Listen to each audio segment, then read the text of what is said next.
el tema del arrebatamiento, amén. Dijimos que el arrebatamiento es una promesa, amén, tiene un propósito, tiene lo que es la idea de tener que salir de esta tierra porque viene una gran tribulación, amén, y también tiene el asunto de lo que es las bodas del Cordero, amén. Aquí están las bodas del Cordero, y también tiene lo que es el cómo del arrebatamiento, de qué manera, con presteza, quienes participan, y finalmente estamos viendo el cuándo, amén. Y el cuándo lo estamos viendo precisamente acerca de cuándo es desde lo que es la cronología de los eventos de la gran tribulación, y esa cronología nos ha ayudado para precisamente ubicar dónde sucede el arrebatamiento. Y lo que vimos en la clase pasada, situamos el arrebatamiento en el capítulo 7. Dijimos que es un analepsis, es un regreso en el tiempo, es decir, que Dios le ha estado mostrando la visión a Juan, y entre tanto que va avanzando llega el capítulo 6, amén, y entre el capítulo 6, que es el sexto sello, y el capítulo 8, que es el séptimo sello, pues hay un capítulo que es el capítulo 7, amén, que básicamente no tiene nada que ver con la cronología de la gran tribulación, sino que aprovecha antes de llegar al final de la gran tribulación, que es el séptimo sello, que es el séptimo año, pues aprovecha y mete una analepsis, un regreso en el tiempo, y nos posiciona justo donde va a suceder el arrebatamiento, amén. Y el arrebatamiento, vimos por escritura, que es antes de que empiece la gran tribulación, amén. Hay 4 ángeles que detienen los 4 vientos de la tierra para que no soplen. Nos damos cuenta que no son vientos literales, sino son figuras metafóricas, es decir, toma la figura de un viento tempestuoso que destruye las cosas.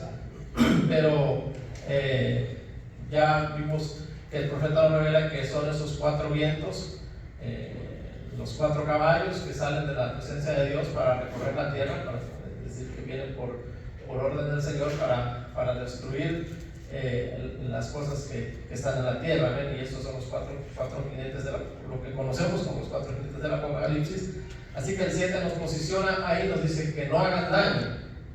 Es ahí donde nosotros nos damos cuenta que está regresando en el tiempo, porque ya estamos en el sexto sello, ya ellos ya hicieron desastre, ¿verdad? Ya han actuado, ¿amén? Entonces no puede decir que los va a detener y que no hagan daño cuando ya prácticamente han hecho daño, sino que esa es la señal que nos muestra que está regresando hasta antes de que ellos hagan daño, ¿amén? Y ahí vimos que fue ese regreso para mostrarnos que antes de la gran tribulación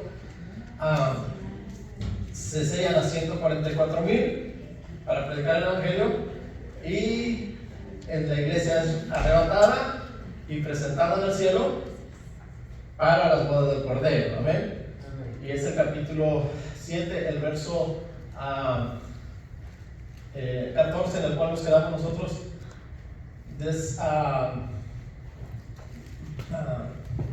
desmintiendo la ofensiva que hay en cuanto a negar que lo que se presenta en el capítulo 7, amén, con respecto a la multitud de vestidos de ropas blancas, que es la iglesia del Señor, amén. La gran mayoría de escatólogos y teólogos dicen que esta no es la iglesia, que esta es los que son la iglesia insensata, los que son decapitados durante la tribulación. ¿Por qué dicen que son la iglesia insensata o los decapitados?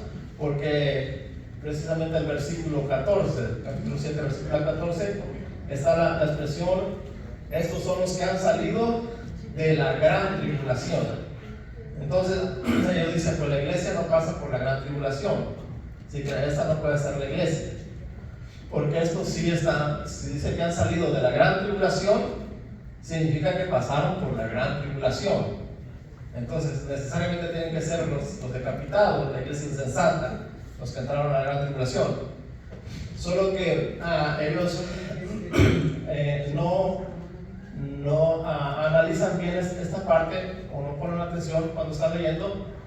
Y la clase pasada lo entendimos que aquí el artículo la está mal ubicado, y es un error, dijimos, de forma, no de fondo, porque el fondo está bien. El fondo es las versiones antiguas. En el fondo dice: estos son los que han salido de grande tribulación. El fondo está bien, es decir, ahí no estamos hablando de la gran tribulación. Solo que con las actualizaciones de las traducciones, entonces llega el momento que ellos, Reina Valera 1960 y las versiones más actuales, meten el artículo la, y es ahí donde crea el error de forma. Pero si fueran un poquito cuidadosos, irían a la fuente o a las versiones antiguas y se darían cuenta que del griego donde fue sacada esa traducción no dice: estos son los que han venido de la gran tribulación, sino dice: estos son los que han venido de grande tribulación. Y esa característica sí la cumple la iglesia. ¿Se acuerdan? Que vimos el asunto del apóstol Pablo, como fue apedreado y casi dejado como muerto. ¿Amén? Y él añade, y él dice que es necesario que nosotros lleguemos o alcancemos la salvación a través de muchas tribulaciones. Y vimos que la iglesia sí cumple esta característica, porque si hacemos un recuento de los orígenes de la iglesia, nos damos cuenta que la iglesia primitiva fue perseguida, fue llevada al Coliseo, fue tirada a las fieras, fue quemada en hogueras, fue perseguida, fue asesinada, se escondía en las catacumbas. Si entramos en la historia de la iglesia, vamos a ver cómo la iglesia sufrió grande tribulación. ¿Amén? Y también dijimos que la iglesia hasta nuestros días también padece tribulación. ¿Amén? Es decir, que están las tribulaciones de manera general de la iglesia, pero también están las tribulaciones personales de la iglesia.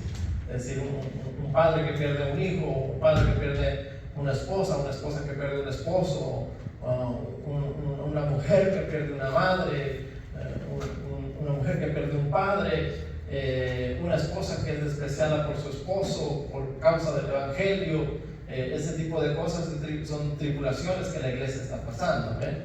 Así que si ponemos un poquito de cuidado, entonces ahí esos no son la iglesia insensata. Esa es la iglesia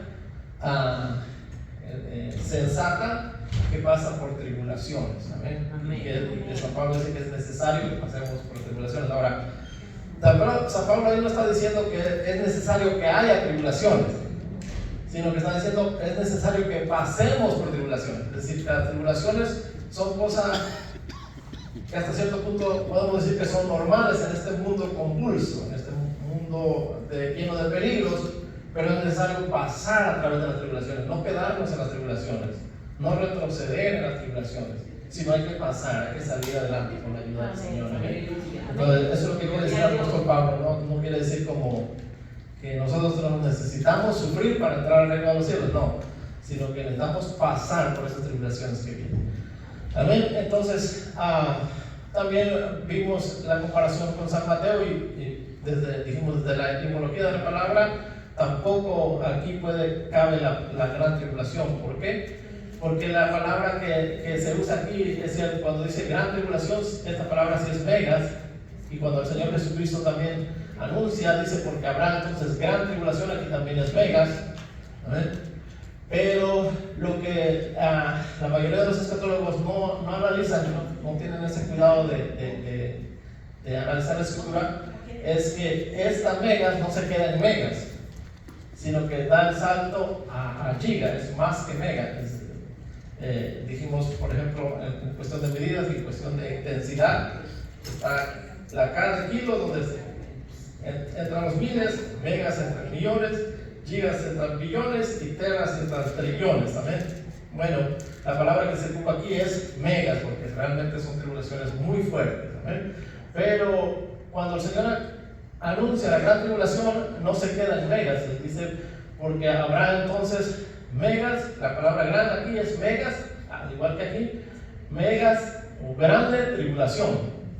Pero no se queda en grande tribulación, sino que añade, dice, cual no la ha habido desde el principio del mundo hasta ahora, ni la habrá. Entonces se dan cuenta que hace un salto, no se queda en megas, sino va más allá. Las de aquí son tribulaciones grandes, grandísimas, amén.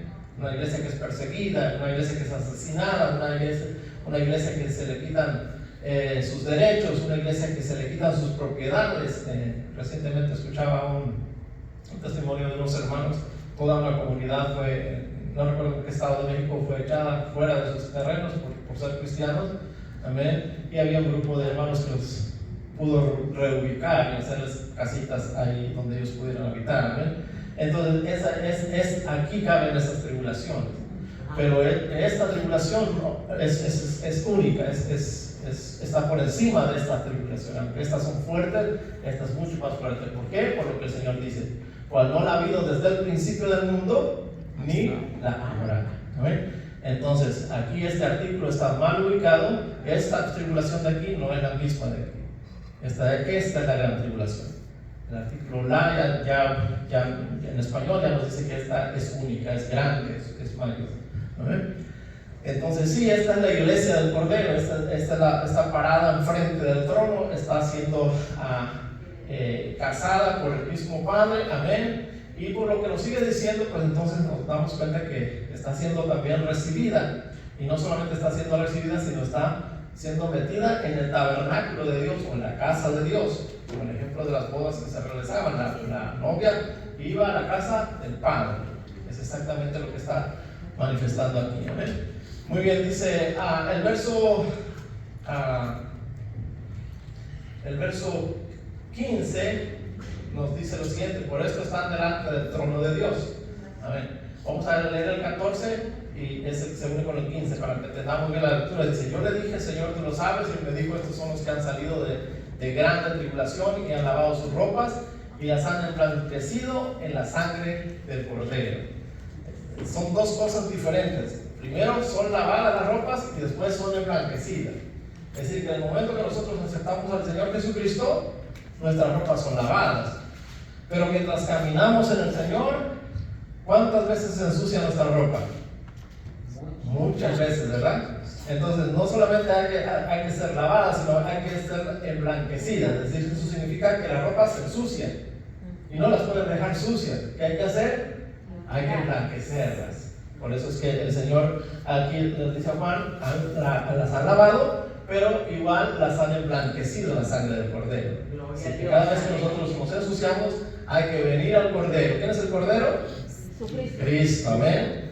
Y la Escritura nos dice que Él es nuestro sumo sacerdote. Hebreos nos menciona que es nuestro sumo sacerdote que intercede por nosotros, ¿verdad? Nosotros venimos y pedimos misericordia, pedimos perdón, pedimos restauración, pedimos limpieza, y es el Cordero, nuestro sumo sacerdote, que con su sangre preciosa derramada en la cruz del Calvario, entonces nos limpia otra vez, amén, y nos santifica, y estamos nuestras ropas blancas otra vez, amén. Entonces es importante esta frase: han lavado sus ropas, primero aceptaron al Señor. Ya yendo muy atrás, hablamos del becerro de la expiación, y las han emblanquecido en la sangre del Cordero, lo que es la santificación y la consagración. ¿Amén?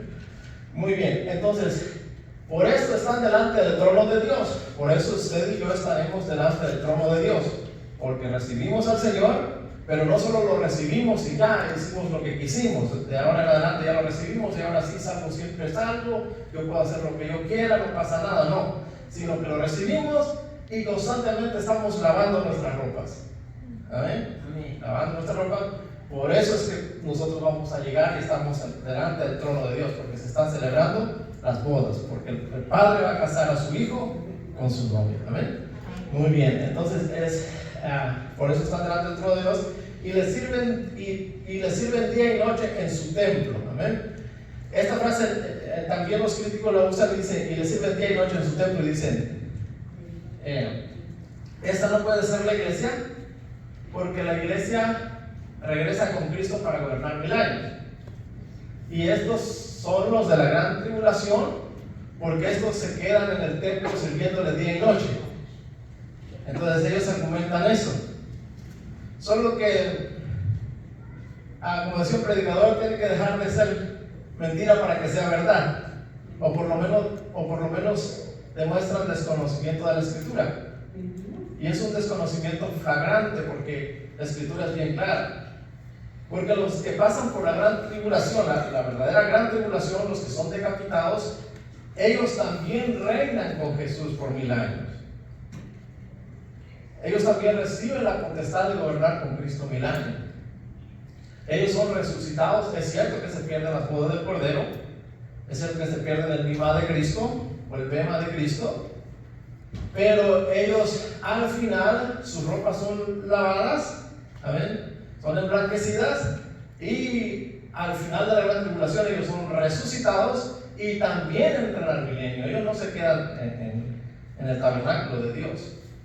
Es decir, que durante el milenio nadie que sea parte de la iglesia, ya sea de la cosecha o del rebusco, nadie se quedará allá en el tabernáculo de Dios, sino que vamos a venir por 1000 años a habitar en tabernáculos hasta que regresemos nuevamente y ya entremos en la eternidad y nos quedemos allá. Pero vamos a ver en la Escritura, Apocalipsis capítulo 20, verso 4, para que ustedes se den cuenta que o mienten o desconocen la Escritura, pero aún los decapitados en la gran tribulación también entran en el milenio.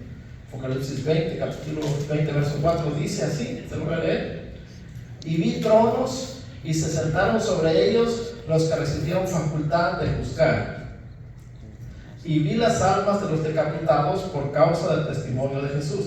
Esto es la iglesia insensata. Por causa del testimonio de Jesús y por la palabra de Dios, los que no habían adorado a la bestia ni a su imagen, y que no recibieron la marca en sus frentes ni en sus manos. Es decir, la iglesia insensata entra en la gran tribulación, pero hay una advertencia: no debe recibir la marca de la bestia ni en su frente ni en sus manos. Amén. Entonces, estos que fueron decapitados, que pasaron por la gran tribulación, pero no recibieron la marca, amén, dice así: no habían adorado a la bestia ni a su imagen, y que no recibieron la marca en sus frentes ni en sus manos, y vivieron y reinaron con Cristo 1000 años. ¿Se dan cuenta que ese argumento está totalmente equivocado? Cuando reciben día y noche en su templo, no significa a los de la gran tribulación, a los decapitados, la iglesia insensata que se queda ahí mientras nosotros venimos. No, ellos también van a entrar al milenio, amén, después de que entregaron su vida, amén, que no recibieron la marca y prefirieron morir, amén. Después de esto, cuando se les recibe y se les dan sendas ropas blancas y les dice: espérense un momento hasta que se complete el número de sus consiervos, después de que termine la gran tribulación, cuando Cristo Jesús va a venir a reinar por 1000 años, ellos resucitan entonces y se unen a la gran masa de la iglesia para que también entren a reinar juntamente con Cristo en el milenio. ¿Ven? Entonces, definitivamente este argumento tampoco funciona, sino que esta es la promesa hecha a la iglesia. Amén. Que al final de los 1000 años, aquí estaremos día y noche en la casa del Padre, en el tabernáculo de Dios, amén, sirviéndole día y noche. Y ya les explicaba la vez pasada que no significa que estaremos por toda la eternidad diciendo santo, santo, santo, santo, santo. No, sino que significa que hay 24 sacerdotes cabeza, está toda la masa de sacerdotes, y significa una constante adoración, pero una adoración en rotación. Es decir, unos entran a servir, otros están fuera. No puedo decir qué hacen exactamente porque la Biblia no nos señala, pero ya unos pueden tener esa idea de unos entran a servir, porque eso es la figura, o eso se manifestó en la figura. Unos entraban a servir, otros se iban a sus hogares, terminaba la semana de servicio y venía la otra, y así iban rotando 24 rotaciones. Es lo que sucedía en la figura, es lo que va a suceder aquí en el templo de Dios. ¿Amén? Entonces, esta es la promesa para la eternidad. Y le sirven día y noche en su templo. Amén. Este es nuestro final. Y lo que les decía, para nuestro llamado es glorioso, hermanos. Por eso es que Satanás lucha tanto contra nosotros, porque él pudo gozar de esa gloria y la desperdició. Amén. Y fue echado del monte de Sión. Amén. Entonces, esa es la promesa. Y luego añade: y el que está sentado sobre el trono extenderá su tabernáculo sobre ellos. Amén. Y cuando se refiere a que extenderá su tabernáculo sobre ellos, significa que Él les da el pase para que moren en su casa, o nos da la autoridad para que nosotros vayamos a morar. Unos dicen, cuando habla de extenderá su tabernáculo, no tienen la idea de qué es tabernáculo. Entonces ellos dicen, es como el rey que extendía su cetro. Pero cetro y tabernáculo son dos cosas muy diferentes. Cetro significa lo extiende para misericordia. Amén. Pero es una vara, es la vara con que regían los reyes. Amén. Ese es el cetro. Si alguien entraba ante el rey y entraba o sin el permiso adecuado, pues era que iba a morir la persona, al menos que el rey extendiera el cetro. Amén. Pero en este caso no es eso lo que está pasando ahí.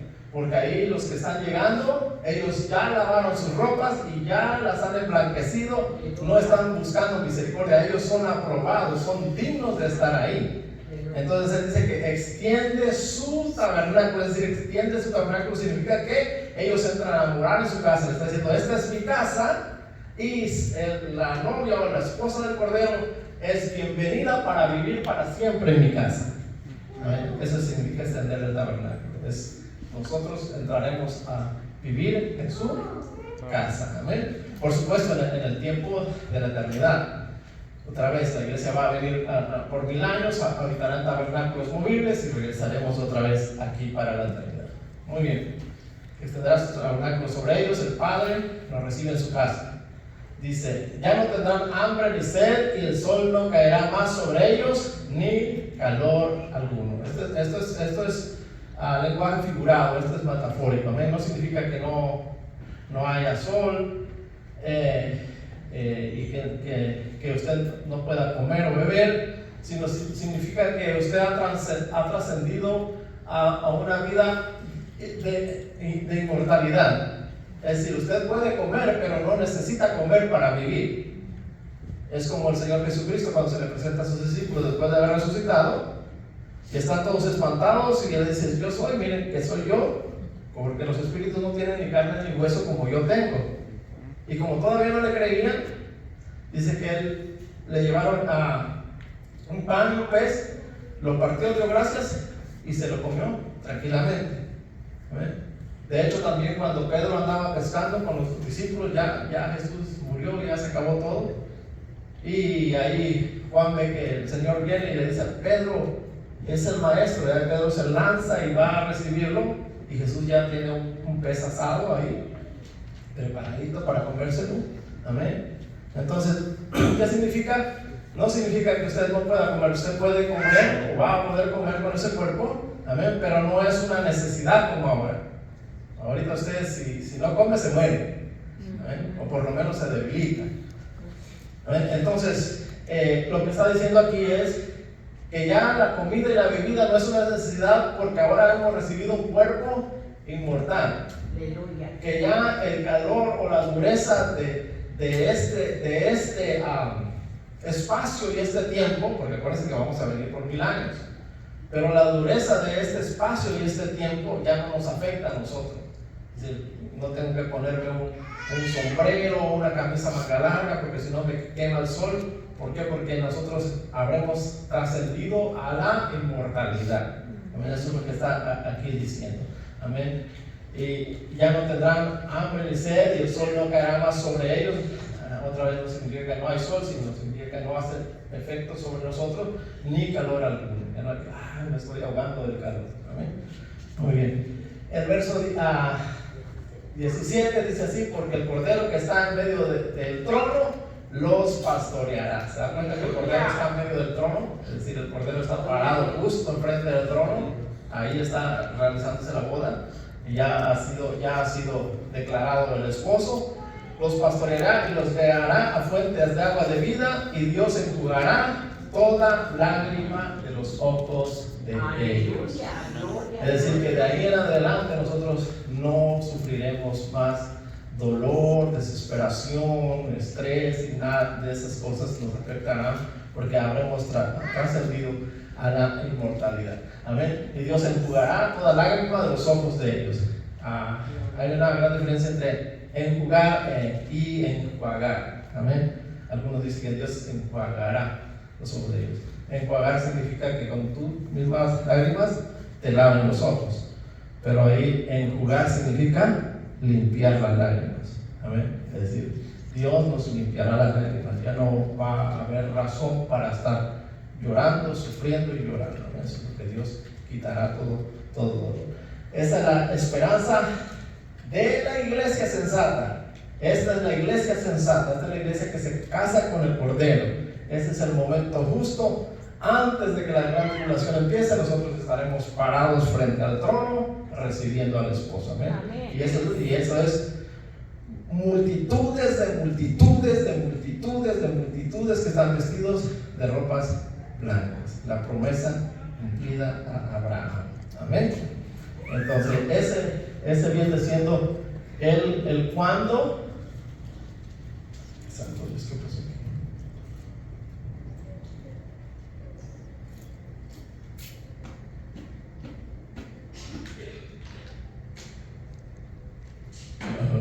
Ok. Perdón. Ese viene siendo el cuándo de la gran, del arrebatamiento. Amén. Perdón, muy bien. Entonces, el cuándo del arrebatamiento es precisamente antes de la gran tribulación. El capítulo 7 es el primer analepsis o flashback en inglés, que nos va a posicionar lo que sucede justo antes de la gran tribulación. De hecho, justo antes de que esté la santa convocación. ¿Te acuerdas que la santa convocación es antes de que se abran los sellos? Aquí ya está el trono, el que está sentado en el trono, los 4 seres vivientes, los 24 ancianos, el Cordero, ya está la iglesia. ¿Se acuerdan que está en figura? Los 7 cuernos y 7 ojos. Ya está la iglesia, y aquí el Señor recibe el rollo. Amén. Por los 7 sellos. ¿Qué es esto? Amén. Bueno, el capítulo 7 nos posiciona justo antes de que esto empiece, antes de que esté la santa convocación. Aquí son 144 sellados, la iglesia es arrebatada y presentada para casarse con el esposo. Después que se casan, entonces ya Jesús recibe el rollo. Y ahora sí empieza a abrir sus sellos. 1, 2, 3, 4, 5, 6 y finalmente 7. ¿Amén? Esta es la cronología de los eventos. Sello 1, año 1. Sello 2, año 2. Sello 3, año 3. Sello 4, año 4. Sello 5, año 5. Sello 6, año 6. Y el séptimo sello, todo esto se encuentra en el capítulo 6. Pero el séptimo sello no se presenta sino hasta el capítulo 8. ¿Por qué? Otra vez, porque el capítulo 7 es un flashback o un analepsis. Y así es como usted puede entender la cronología. Otra vez, los eventos de los últimos tiempos Dios los puso en misterio, y los puso de esta manera para darnos la tarea de nosotros poder preguntar al Señor, por supuesto, al Espíritu de Dios, estudiar, analizar, y con la ayuda del Señor poder entender las cosas que están pasando. Entonces, Apocalipsis no fue escrito a partir del capítulo 6 en adelante, no fue escrito cronológicamente, así que hay que usar esta herramienta, la analepsis y la prolepsis. ¿Amén? Y esta es la primera analepsis. Regresa en el tiempo para mostrarnos justo cuándo van a ser sellados, cuándo la iglesia es arrebatada y cuándo es presentada delante del Señor para las bodas. Y eso es lo que nos muestra el capítulo 7. ¿Amén? Aquí está la ira del Cordero, es esta, ¿verdad? Pero el séptimo sello es 7 ángeles con 7 trompetas, 7 ángeles con 7 copas Esto es la ira de Dios, del Dios Todopoderoso. Son dos visiones que están mostradas en diferentes capítulos. Los ángeles están mostrados en el capítulo 8, en el capítulo 9, después brinca hasta el capítulo 11. Entre esos capítulos hay paréntesis. Y en el capítulo 16 ya se muestra lo que son los ángeles con las copas. Así que yo se los explico aquí y es claro de entender. Pero cuando ustedes están leyendo y no tienen ese conocimiento de la cronología y de las herramientas que se ocupan, pues es un relajo, porque del 8 al 9, del 9 se brinca al 11, y tampoco entiende que las dos visiones de lo que es los ángeles con trompetas y los ángeles con copas es la misma visión. Entonces se le hace que son 21 juicios, y no son 21 juicios, son 7 sellos, 6 de juicios, y el séptimo es la ira de Dios. Y al final de la ira de Dios, al final del año séptimo, está la ira del Cordero. Ahí está la ira del Cordero. Y la ira del Cordero es mostrada en el capítulo, vamos a leerlo para que usted vea al final de las copas. También está la ira del Cordero. Y la ira del Cordero va a estar en el capítulo 19, 11, 21. Vamos a ver justo el final. Vamos a tomar ahí un poquito de tiempo. Así que les voy a pedir que me ayuden. A ver quién me ayuda con el capítulo 9, versos 13 y 16. Vamos a ver la sexta trompeta. ¿Por qué vamos a ver la sexta trompeta? Porque la séptima trompeta es el actuar del Cordero, es la ira del Cordero. Lo muestra de manera general, pero el capítulo 19, del 11 al 21, ya nos muestra bien cercano que es exactamente lo que Jesús va a hacer. Entonces, alguien que me ayude con Apocalipsis 9, del 13 al 16, que es la sexta trompeta. Y alguien más me ayuda con capítulo 16, verso 12 al 16, que es la sexta copa, para que usted vea dónde se queda. ¿Ven? ¿Quién tiene Apocalipsis 9? Espérame un segundo. ¿Quién tiene Apocalipsis 16? ¿Me ayuda con el Apocalipsis 16? La hermana Maribel. Y Juanito, por favor, tú me vas a ayudar con el capítulo 19, del 11 al 20. ¿Ven? Muy bien. Entonces, los que no van a leer, pongan atención y dense cuenta cómo termina la trompeta número 6, qué es lo que ahí hay, ¿ok? Y luego vamos a leer la copa número 6 y qué es lo que ahí hay, para que usted se dé cuenta que las dos visiones no es que son dos juicios diferentes, no, es una sola visión, es el mismo propósito y llega al mismo fin. Amén. Vamos a ver, entonces, Cristian, por favor, 9 del 13 al 17.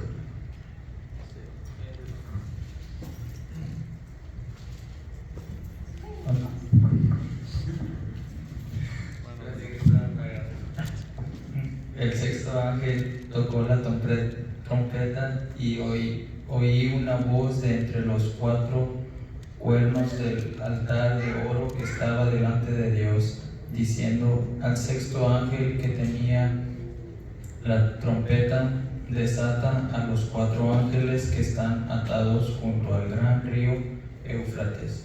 Y fueron desatados los 4 ángeles que estaban preparados para la hora, día, mes y año, a fin de matar a la tercera parte de los hombres. Y el número de los ejércitos de los jinetes eran 200 millones, y oí su número. Muy bien. Entonces, ahí, ¿qué es lo que vemos en la sexta trompeta? Es precisamente la reunión de los ejércitos. Y aquí presenta la venida de los ejércitos que vienen del oriente. Vienen del oriente, por supuesto. El profeta Daniel muestra que también vienen del norte, pero vienen del oriente y se juntan en un lugar. La trompeta nos va a decir la copa nos va a decir en qué lugar, pero total que es en la trompeta sexta ya nos muestra la reunión de los ejércitos y les da el número: 200 millones. Amén, se van a reunir. ¿Dónde se van a reunir? Ahorita lo vamos a ver, y es la trompeta la que lo dice. Entonces, 16 del 12 al 16, la sexta copa.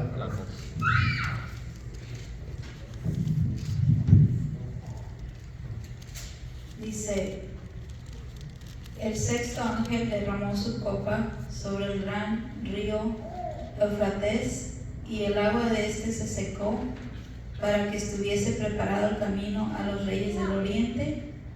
Y vi salir de la boca del dragón y de la boca de la bestia y de la boca del falso profeta 3 espíritus inmundos a manera de ranas, pues son espíritus de demonios que hacen señales y van a los reyes de la tierra en todo el mundo para reunirnos a la batalla de aquel gran día del Dios Todopoderoso.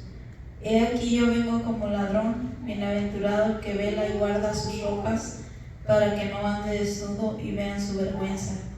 Y los reunió en el lugar que en hebreo se llama Armagedón. Amén, exactamente. Entonces, se dan cuenta que ya las trompetas nos amplían la información. Y también dice que le dice a los ángeles que sequen el río Éufrates para que los ejércitos del oriente pasen y vengan hacia Israel. Amén. A un lugar que se llama Armagedón o Monte de Megiddo. Pero la copa nos amplía más la información y ahí nos muestra que 3 espíritus a manera de rana no solamente dejan pasar los ejércitos del oriente, sino que se van a todo el mundo. Es decir, a todo el mundo, donde haya quedado un soldado, donde haya quedado un ejército, todos son invitados para venir a este lugar. Es decir, todos los ejércitos, lo que haya quedado de los ejércitos, por supuesto, va a llegar a ese lugar llamado Armagedón. Pero el ángel con la trompeta ya nos dio el número cuántos ejércitos van a llegar ahí. Y la cantidad es 200 millones. 200 millones van a llegar a Armagedón. No solo del oriente. El ángel con la trompeta sexta nos dice que vienen del oriente. Pero el ángel con la copa sexta nos dice que vienen sí del oriente, pero también del resto de los ejércitos del mundo. Todos los ejércitos son convocados ahí, 200 millones ahí, y solo irán para ser destruidos. Entonces ahora sí vamos a ver. Se dan cuenta que tanto las trompetas como las copas es el mismo evento, solo que desde uno da una información a otra información que se complementa y nos amplía la visión de lo que va a suceder ahí. Entonces la séptima trompeta y la séptima copa es el actuar del Cordero. Es cuando Cristo, es la ira del Cordero, cuando Cristo Jesús viene a la tierra. Amén. Pero de manera muy, muy general. Y pues ya lo vimos cuando vimos las trompetas y las copas, pero lo vamos a ver de una manera muy cercana. Cómo es que el Señor viene. Amén. En las copas y la trompeta, la séptima trompeta y la séptima copa nos dicen nada más que hubo un gran terremoto, que cayeron piedras y este tipo de cosas. Pero el capítulo 19, 11, 21, que habla directamente de la ira del Cordero, ahí nos dice exactamente lo que sucede. Vamos a verlo, Marito, nos ayudas ahí.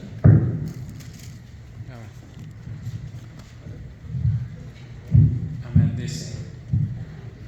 Entonces vi el cielo abierto, y he aquí un caballo blanco, y el que lo montaba se llamaba Fiel y Verdadero, y con justicia juzga y pelea.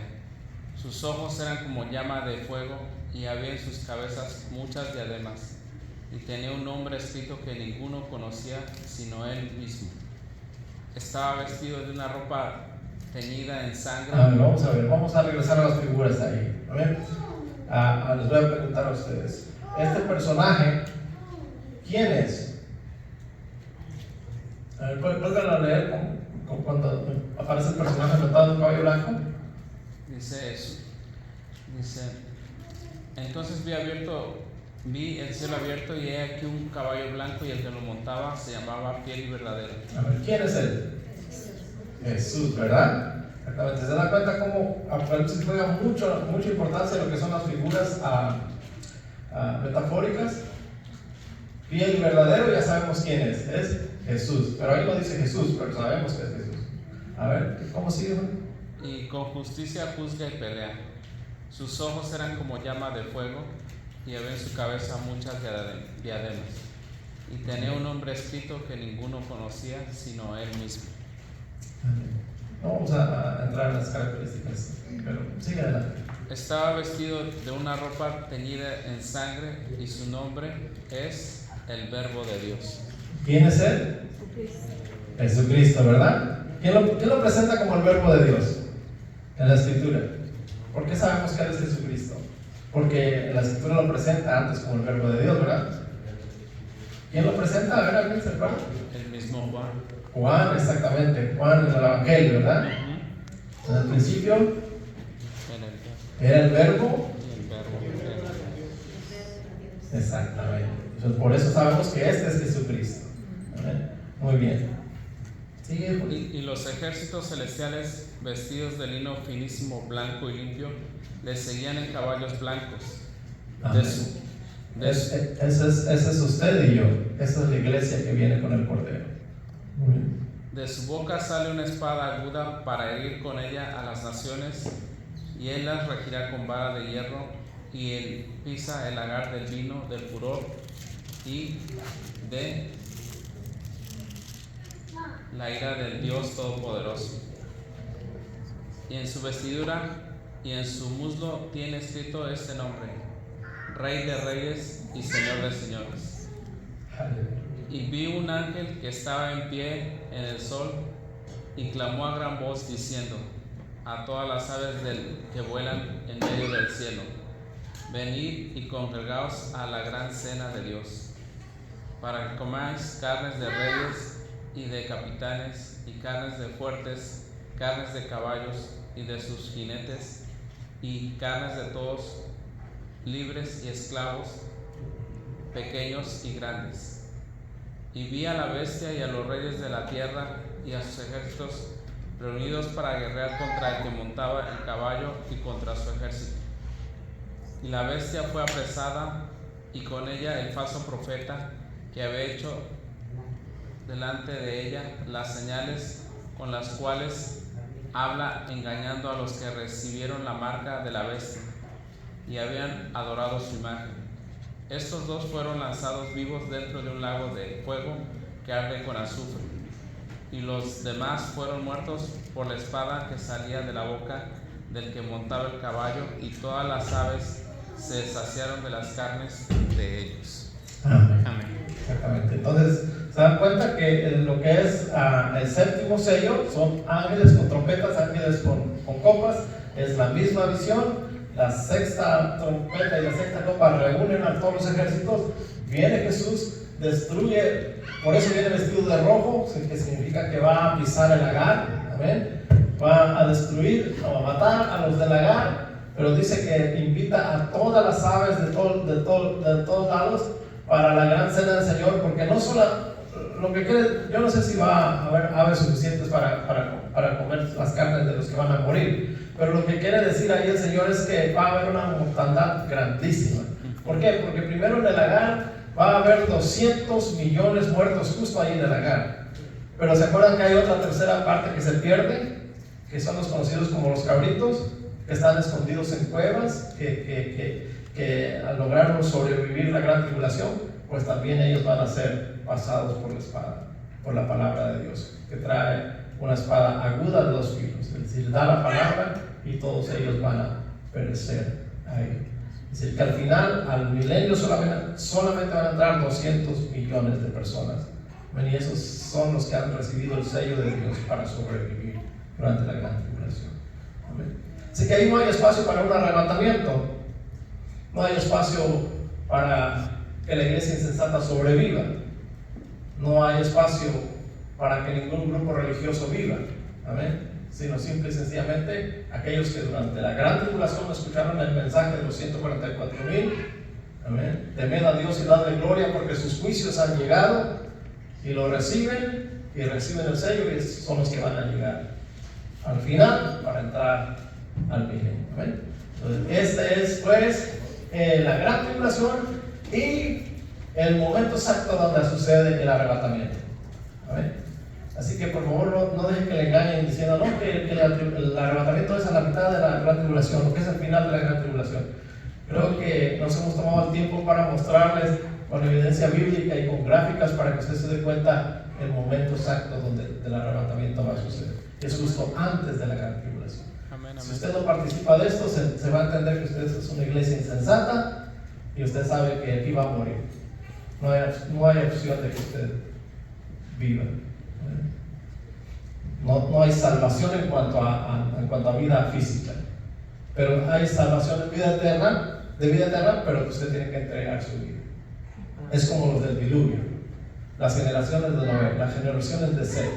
¿Dónde estaba la familia de Noé, que eran los hijos de Dios, cuando vino el diluvio? Si solamente 8 se salvaron. ¿Dónde estaban sus primos, sus hermanos, sus sobrinos, todos? ¿Dónde estaban ellos? Pues se habían alejado de Dios. ¿Y cómo ellos alcanzaron a ser salvos? Porque el Señor los bautizó. Literalmente los mató con agua, para que fuera y les predicase la libertad, la salvación por medio del sacrificio de Jesucristo en la cruz del Calvario. Así que el sacrificio de la cruz del Calvario alcanzó para los del diluvio, alcanzó para los de la ley, porque aunque los de la ley morían bajo la ley, cubiertos sus pecados, pero no se habían sido quitados y estaban también en el Seol. Fue necesario que Cristo Jesús muriera, el Cordero de Dios muriera, para que los pecados de ellos fueran quitados totalmente. Tomó cautiva la cautividad, amén, la llevó al Padre, amén, y dio dones a los hombres. Entonces, es pues la cronología de los eventos. Si usted tiene esta cronología, usted ya puede navegar en Apocalipsis, ya puede ir identificando hacia dónde se mueve. ¿Amén? Lo vamos a ver, les voy mostrando cómo se van moviendo los paréntesis, hacia dónde apuntan, lo más rápido posible que puedan. No voy a apuntar en ello porque tomaría muchísimo tiempo. Amén. Pero les voy a mostrar más o menos cómo cada paréntesis hacia dónde apuntan. Amén. Y es lo que vamos a ver ahora. Perdón porque le puse tiempo a las imágenes, no debí ponérselo, me da un poquito de trabajo, pero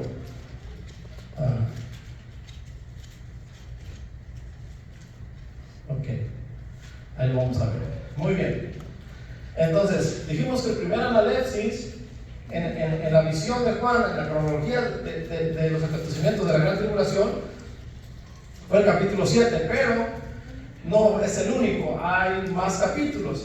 Está el capítulo 10, está el capítulo, parte del capítulo 11, el capítulo 12, el capítulo 13, el capítulo 14, el capítulo 15, el capítulo 17, el capítulo 18 y la primera parte del capítulo 19 son paréntesis, ¿saben?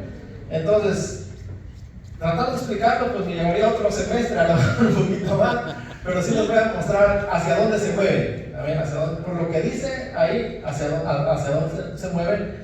Y me va a tener que creer por fe, si no, pues apartamos un tiempo y me dice, hermanos, que aquí no lo entendí, me puede explicar un poquito más profundo, pues ya se lo explicamos, ¿verdad? Pero por cuestión del tiempo, en cuanto a tiempo que se me ha sido dado para ver estas cosas, solo es un semestre, así que voy a ir rapidito, voy por encima, amén.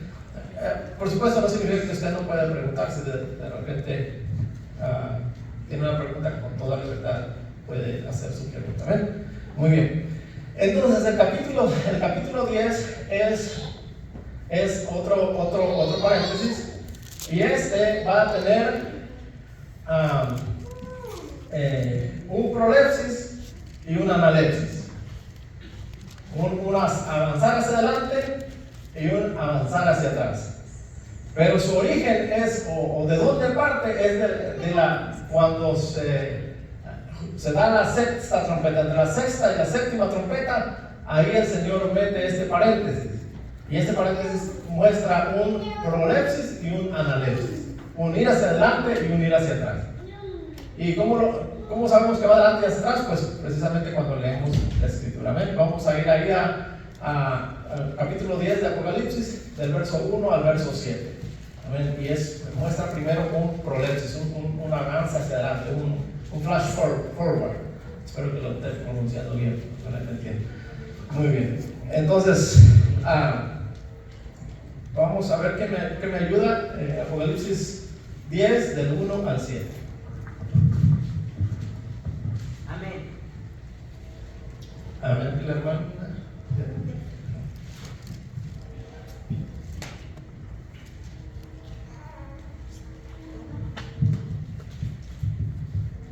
Ya. Sí, por favor. Dice, vi descender del cielo otro ángel fuerte envuelto en una nube, con el arco iris sobre su cabeza, y su rostro era como de sol y sus pies como de columnas de fuego. Tenía en su mano un libro cielo abierto, y puso su pie derecho sobre el mar y el izquierdo sobre la tierra. Y clamó gran voz, como ruge un león, y cuando hubo clamado, 7 truenos emitieron sus voces. Cuando los 7 truenos hubieran emitido sus voces, yo iba a escribir, pero oí una voz del cielo que decía: sella las cosas que los 7 truenos han dicho y las escribas. Y el ángel que vi en pie sobre el mar y sobre la tierra levantó su mano al cielo y juró por él que vive por los siglos de los siglos, que creó el cielo y las cosas que están en él, y la tierra y las cosas que están en ella, y en el mar y las cosas que están en él, que el tiempo no será más, sino que en los días de la voz del 7º ángel, cuando él comience a tocar la trompeta, el misterio de Dios se consumará con él, y lo anunció a sus siervos los profetas. Como él lo anunció a sus siervos los profetas. Amén. Exactamente. Entonces, miren, vemos justo cuando el 6º ángel toca la trompeta, aparece este paréntesis, dice que aparece un ángel fuerte. Y lo que hace, trae un librito, pero lo que hace es que él habla fuerte, amén, y 7 truenos emitieron sus voces. Y Juan dice: yo iba a escribir, pero el ángel me dijo: no, mira, no escribas, sella estas palabras, amén. Entonces muchos han tratado de saber qué decían esos truenos. Bueno, pues, están haciendo mal, porque ya el Señor dijo que no las escribió, pues nadie las sabe, ¿ven? Lo secreto es para Dios, pertenece a Dios, así que no me pregunte qué decían los 7 truenos, ¿okay? El asunto es que lo importante aquí es que nos sitúa lo que viene, y dice que cuando estos 7 truenos terminen, y cuando el 7º ángel toque la trompeta, el misterio de Dios se termina, es decir, ya el tiempo para el fin de este siglo se acaba. Entonces, ¿qué significa eso? Que precisamente el 7º ángel toca la trompeta, y ¿qué es lo que sucede? Es precisamente la venida de la ira del Cordero, es decir, el final de la gran tribulación. ¿Amén? Pero ¿desde dónde se anuncia? Desde cuando el ángel 6º toca la trompeta, en ese espacio se mete este paréntesis para mostrarnos un prolepsis, un avanzar en el tiempo. Cuando se toque la 7ª trompeta es ya el final, es la ira de Dios, la ira del Cordero. Amén. Esa es la primera parte, pero también aquí hay un flashback, o un analepsis, un regresar en el tiempo, y vamos a ver hasta dónde regresa este analepsis. Entonces vamos a leer ahí mismo, pero el versículo 8 al versículo 11. ¿Qué me ayuda? La palabra de Dios se lee en el nombre del Padre, del Hijo y del Espíritu Santo. La voz que oí del cielo habló otra vez conmigo y dijo: ve y toma el librito que está abierto en la mano del ángel que está en pie sobre el mar y sobre la tierra. Y fui al ángel diciéndole que me diese el librito. Y él me dijo: toma y cómelo, y te amargará el vientre, pero en tu boca será dulce como la miel. Entonces tomé el librito de la mano del ángel y lo comí, y era dulce en mi boca como la miel. Pero cuando lo hube comido, amargó mi vientre. Y él me dijo: es necesario que profetices otra vez sobre muchos pueblos, naciones, lenguas y reyes. Amén. Amén. Entonces, otra vez, el punto de partida es aquí, donde se presenta el ángel fuerte. Y se le dice a Juan que le pida el librito que está en su mano. Y Juan se lo pide y se lo da, y le dice: cómelo. Y cuando lo comas te va a saber dulce, pero en el vientre te vas a saber amargo. Y entonces lo hace Juan así, y le supo dulce como la miel, pero cuando llegó al vientre le molestó. el estómago. Amén. Entonces, y el ángel le dice, es necesario que todavía profetices a reyes y a pueblos. ¿Qué es lo que hace? Es un regresar en el tiempo, regresar hasta el tiempo de Juan. Es decir, haga de cuenta que lo está regresando en el tiempo. Él está recibiendo las visiones y le están diciendo, ok, lo que vas a hacer cuando ya se cierre el final de la gran tribulación, esto ya se va a acabar. A ver, lo que vas a hacer es, come ese libro, regresa a tu tiempo, Isla de Patmos, y predica, di lo que va a suceder. Amén. El trasfondo de esto es el profeta Ezequiel. Él recibió el mismo mandato en su tiempo, por supuesto. Y a él también se le dio a comer un rollo y lo mismo. Dice que él le supo dulce en su paladar, pero le amargó el vientre. Pero ahí dice por qué es lo que causa amargura en el vientre. Y lo que causa es la indignación, porque recibe el conocimiento de Dios, se lo transmite al pueblo. De hecho, Dios le dice, ¿sabes qué? Te voy a mandar a un pueblo no de lengua extraña, sino a tu propio pueblo que te va a entender, pero que no te va a aceptar. Entonces, ese es el problema de Ezequiel, que va y le predica a su pueblo le entiende porque está hablando en su lengua, usa sus costumbres, usa sus expresiones, pero le molestó en el vientre porque él dice que le causó indignación, porque él le decía a su pueblo y su pueblo no le hizo caso. Y eso le causó indignación, y la indignación trajo irritación en su estómago. Es decir, que le trajo molestia. Por eso es que dice que es dulce el paladar, porque ha recibido una noticia grande para el pueblo, pero al darla al pueblo no hace caso. Por eso lo mismo le sucedió a Juan. Él regresó a su tiempo, escribió todas estas cosas, las visiones, amén. Y el problema es que el pueblo, muy poco pueblo hace caso. ¿Amén? Y es lo que le causa, amén, indignación. Y la indignación le causa el malestar estomacal, la amarga en el vientre o en el estómago. ¿Amén? Entonces, el capítulo 10 hace eso, nos muestra al final, cuando se toca la séptima trompeta, ahí se acaba todo, ya viene la ira del Señor. Pero a Juan se le dice, ya es todo lo que se trata de la gran tribulación, esta es la venida del Señor, ¿ok? La encomienda es, cuando regreses a tu tiempo, necesario que prediques a los reyes, a todas las personas que te quieran escuchar. Escríbelo en un libro y predícalo. ¿Amén?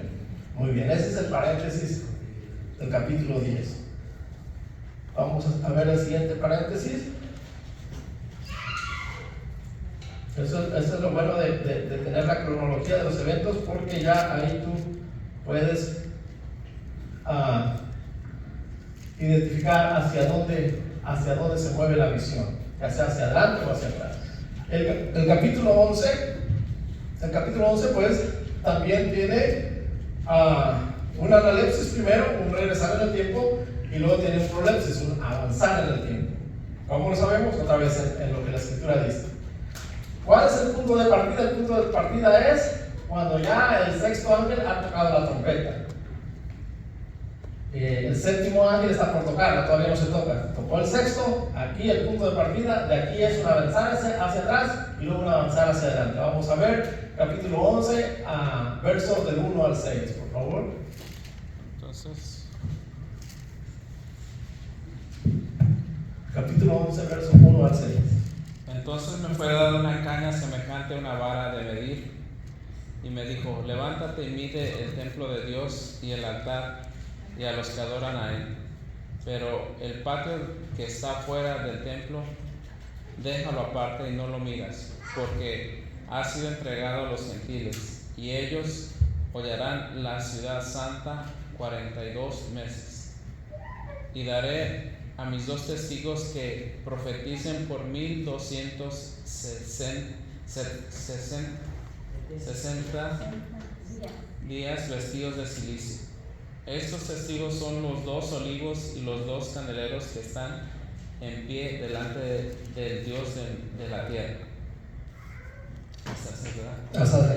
Si alguno quiere dañarlos, sale fuego de la boca de ellos y devora a sus enemigos, y si alguno quiere hacerles daño, debe morir él de la misma manera.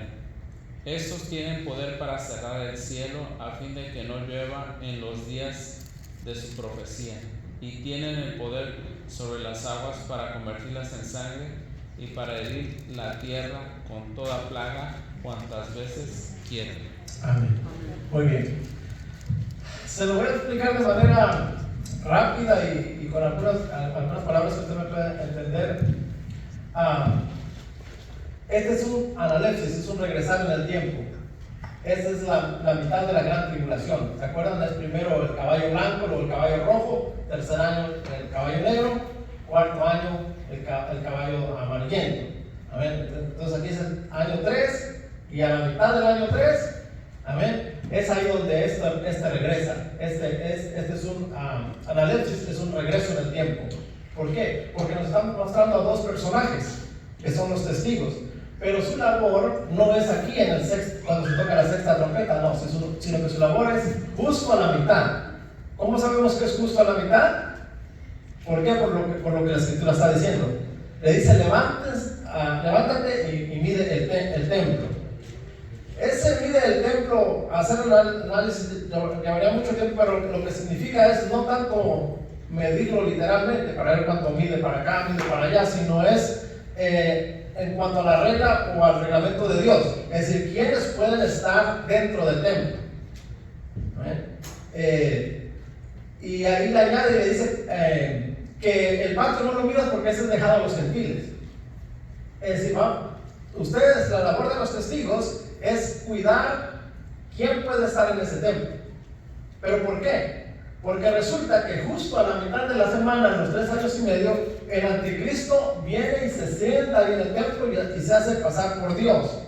Entonces, ¿quiénes son los que lo sacan de ahí del templo? Son precisamente los testigos. Los 2 testigos vienen y lo sacan a patadas de ahí. De otra manera, nadie podría sacarlo de ahí, porque se ha proclamado rey, se ha proclamado Dios. Amén, que está sobre todas las personas. Entonces, esa es la labor, por eso es que entendemos que este es un regresar. Desde la sexta trompeta hace paréntesis para anunciarnos que hay 2 testigos, pero esos 2 testigos van a estar justo a la mitad de la gran tribulación. Cuando el anticristo se siente aquí, estos 2 testigos van a venir a medir el templo, van a venir a echar cuerito en un buen mexicano. Amén. Y al primero que le van a echar cuerito va a ser el anticristo. Vas para afuera, papá, no tienes nada que hacer aquí. Fuiste medido, fuiste pesado y fuiste hallado falto. Va para afuera. Entonces, este es un analepsis, es un regresar en el tiempo a la mitad de la gran tribulación. Esta es la función de los 2 testigos. Y lo reafirma o lo confirma diciendo que ellos tienen 42 meses, 2000, se me escapa, 1260 días, exactamente. Es 3 años y medio, por eso entendemos que es justo a la mitad. Aquí vienen ellos a echar fuera al anticristo y ellos van a estar aquí laborando el resto de los 3 años y medio. Amén. Ahí van si alguien les quiere hacer daño, amén, lo que el enemigo quiere hacerle daño, a ellos les pasa eso. Amén. Si tienen el poder para cerrar el cielo, amén, saben que va a haber sequías en la gran tribulación, es precisamente por la profecía de esos 2. Amén. Para cerrar el cielo, para hacer todo tipo de plagas. ¿Amén?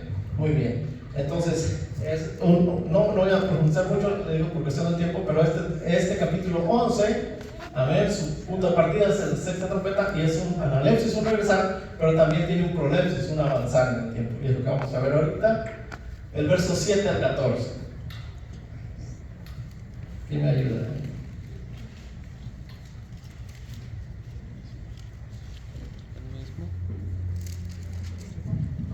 ¿El mismo 11? Sí, el mismo 11, del 7 al 14. Amén. Dice, cuando haya acabado su testimonio, la bestia que sube del abismo hará guerra contra ellos y los vencerá y los matará. Y sus cadáveres estarán en la plaza de la grande ciudad, que es en sentido espiritual se llama Sodoma y Egipto, donde también nuestro Señor fue crucificado. Y los de los pueblos, tribus, lenguas y naciones verán sus cadáveres por 3 días y medio y no permitirán que sean sepultados. Y y los moradores de la tierra se regocijarán sobre ellos y se alegrarán y se enviarán regalos unos a otros, porque estos dos profetas habían atormentado a los moradores de la tierra. Pero después de 3 días y medio entró en ellos el espíritu de vida enviado por Dios, y se levantaron sobre sus pies, y cayó un gran temblor sobre los que los vieron, y oyeron una gran voz del cielo que decía: subid acá. Y subieron al cielo en una nube, y sus enemigos los vieron. En aquella hora hubo un gran terremoto, y la 10ª parte de la ciudad se derrumbó, y por el terremoto murieron el número de 7,000 hombres, y los demás se aterrorizaron y dieron gloria al Dios del cielo. El segundo ay pasó, y he aquí el tercer ay viene pronto. Exactamente. Entonces el punto de partida es aquí. Amén. Estos 3 últimos trompetas son 3 ayes. Ya se dio el segundo ay y falta el tercer ay. Entonces este es el punto de partida. Dijimos, se anuncian los testigos que van a venir acá para empezar su ministerio por 3 años y medio. Y cuando hayan acabado, dice, su ministerio, eso significa que ya recorrió los 3 años y medio restantes. Amén. Por eso es que tiene un prolepsis. Después están aquí y van avanzando en el tiempo. Y se van a ir a posicionar justo antes de que el Señor Jesucristo venga a hacer juicio sobre las naciones. Han terminado su ministerio. ¿Cuánto tiempo era su ministerio? 1260 días o 3 años y medio. Aquí, justo aquí, la bestia los mata, los apresa, los mata, los expone por 3 días y medio en la plaza, en la gran plaza en Jerusalén. Los expone ahí, pero a los 3 días y medio viene espíritu de vida, resucitan y se les dice: sube acá. Son llevados al cielo. Amén. Entonces se da cuenta que los paréntesis es para posicionarnos en el tiempo, ya sea hacia atrás o ya sea hacia adelante. Un analepsis y un prolepsis. ¿Amén? Y es ahí donde identificamos el ministerio de los testigos. Primero van y sacan las patadas al anticristo y a todo lo que no agrada al Señor, hasta que se cumpla su ministerio, y justo al final de la gran tribulación, justo antes de que Cristo Jesús venga a pisar el lagar, son asesinados, son expuestos y son resucitados y llevados a la presencia de Dios. Amén. Se da cuenta qué importancia tiene lo que es el flashback y el flash forward, esta herramienta en la comprensión de Apocalipsis. Eso nos ayuda para posicionarnos justo donde las cosas van sucediendo. Este capítulo que sigue es el capítulo 12 y es el más complicado. Bueno, todos son más complicados, pero este es el primero más complicado, porque si se dan cuenta es un regresar en el tiempo y avanzar en el tiempo. Pero ahorita lo vamos a ver si nos da tiempo. Si nos da tiempo el tiempo. Okay. Vamos a ver.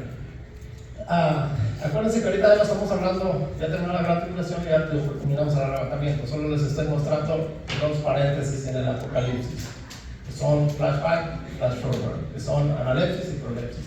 ¿Okay? Bueno, ya vimos el capítulo 10, ya vimos el capítulo 11 y vamos a ver el capítulo 12. ¿Amén?